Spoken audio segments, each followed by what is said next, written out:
यार साहब, आपका शुक्रिया कि आपने मेरे कहना जानने की कोशिश की कि जहाँ तक आप हुकूमत की बात कर रहे हैं मरकज़ में, मैं ये कहूँगा तो अभी तो हुकूमत बनी नहीं, लेकिन जिस तरह के हमें न्यूज़ से मीडिया के मुताबिक हम सुनते हैं कि एनडीए हुकूमत अपनी बनाने चाहती है, जिसके साथ उसके सहयोगी मुझे लगता है नीतीश कुमार जी और चंद्रबाबू नायडू जी, मैंने सुना है कि वो शायद इनके साथ मत मिल जाए।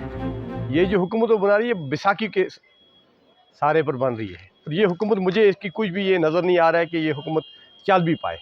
हमारा पहले मैनिफेस्टो जो था हमारा, कि हमारी जो जंग थी सबसे पहले वो नफरत के ख़िलाफ़ थी। ये आपको मीडिया के माध्यम से मैं कहना चाहता हूँ कि राहुल जी ने एक बार तो साफ ऐलान किया था कि मुल्क में जो है हमें नफरत को भगाना है और मोहब्बत की दुकान जो है उसको खोलना है।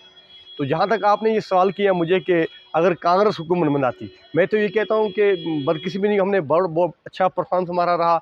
आप वो वोटिंग परसेंटेज के हिसाब से हमारा कितने परफॉर्मेंस रही, वो बदकिस्मती है कि हम कुछ 30 या 32 सीटों से पीछे रह गए। हमारा इंडिया अलायंस एक ब्लॉक बना हुआ था, लेकिन काफ़ी पर हम बहुत खुश हैं इस पर कि हम जीत कर भी हार कर भी हम जीते हैं। रही बनाने की अगर हुकूमत बनती है, हमारी कोशिश हमारी है, क्योंकि हमें मालूम है कि ये जो हुकूमत एनडीए की बन रही है, आज तो बीजेपी ये नहीं कहेगी कि मोदी की गारंटी और मोदी की सरकार, अब तो एनडीए की सरकार, वो भी बैसाखी वाली सरकार, जो बैसाखी पर ये सरकार चलेगी। और आप देखना 6 महीने है, मैंने पहले ही बताया 6 महीने या साल इस हुकूमत को निकलेगी, क्योंकि ये हुकूमत टिकेगी नहीं, क्योंकि नीतीश कुमार हैं या चंद्रबाबू नायडू हैं, तो उनके साथ मोदी जी कभी नहीं टिक सकेंगे। तो मोदी में बहुत ख्यालात में बहुत अंतर है। देखिए, इंडिपेंडेंट को मैं ये जो है उनके बारे में मैं कह नहीं सकता हूँ, ये अपनी एक नज़रिया है। लेकिन अगर ये वो एक सेक्युलर की तरह अगर इंडिपेंडेंस भी सोचेंगे, तो मुझे लगता है कि वो तो कांग्रेस पार्टी के साथ आने, जो इंडिया ब्लॉक हमारा बना है उसके साथ आने चाहिए। जब तक मेरी अपनी एक ख्वाहिशात है, फैमिली एक इनका इम्पैक्ट जो अलग पड़ता है, क्योंकि पार्लियामेंट का एक अपना हिसाब होता है, उसमें तमाम 3 डिस्ट्रिक्ट थे। अलबत्ता जो असेंबली का है इसमें उसका फ़र्क नहीं पड़ता है। नेशनल कॉन्फ्रेंस भी देखिए, हम जो सच है सच बोलना चाहिए। नेशनल कॉन्फ्रेंस भी एक बड़ी पार्टी है। उमरुल्लाह एक बहुत कद्दावर लीडर थे, लेकिन बदकिस्मती है कि इंडिया अलायंस वो हमारे साथ थे, इंडिया अलायंस में हमारे साथ थे, लेकिन जज्बाती वोट पड़ा है जो इंजन ऋषि ने यहाँ कामयाबी हासिल की है, लेकिन असेंबली में कोई फ़र्क नहीं पड़ेगा। और कैसी बात करते हो, मेरे हिसाब से मैंने बहुत सी लीडरों की बातें सुनता हूँ, बच्ची जैसी बातें करते हैं। ये सियासत है। पहले तो वो कहते हैं उन्हें तिहाड़ जेल में डाला है, इन्हीं की हुकूमत है बीजेपी की। और उसके बाद क्या कहते हैं वो बाकी इनके बी पार्टी है, सजाद वगैरह सब इन्हीं की पार्टी है।